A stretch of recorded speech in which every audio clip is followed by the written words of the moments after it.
Tu en as marre de recruter finalement des personnes qui ne sont pas suffisamment autonomes dans ton équipe. C'est une conversation que j'ai eue avec une dirigeante hier qui me disait, voilà, j'ai envie de me développer, mais j'ai l'impression que j'y arriverai jamais parce que j'ai des personnes qui sont pas assez engagées, pas assez responsables et que je dois tirer et je trouve ça épuisant.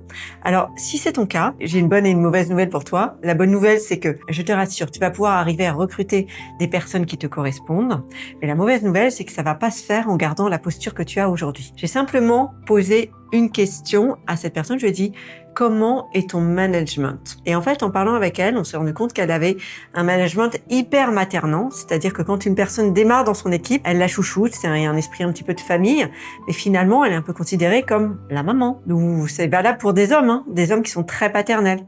Sauf que, à un moment donné, elle aimerait bien que la personne qu'elle a maternée prenne son autonomie. Sauf que la manière dont elle l'a éduquée dans son management fait que cette personne-là ne prendra jamais son autonomie. Et qu'elle a attiré des personnes qui demandaient à ce qu'on les materne. Si, dans ton recrutement, tu es très clair que tu attends des personnes qui vont intégrer ton équipe, qu'elles ont un désir d'évolution, qu'elles ont l'ambition, qu'elles sont autonomes, qu'elles sont force de proposition, qu'elles ont toujours besoin d'apprendre, je peux t'assurer que tu vas être sur des profils complètement différents. Donc la problématique, c'est pas le recrutement, c'est la posture du dirigeant et la manière dont il a de manager ses équipes. Donc si aujourd'hui, tu as l'impression d'être entouré de personnes que tu es obligé de tirer à bout de bras, pose-toi la question, qu'est-ce que je dois changer dans ma posture et dans mon leadership pour finalement faire confiance aux personnes que je recrute et leur confier des responsabilités. Je te garantis qu'en te disant je dois pouvoir lui faire confiance et lui laisser les clés de la boîte, tu vas pas du tout avoir des entretiens qui vont se passer de la même façon.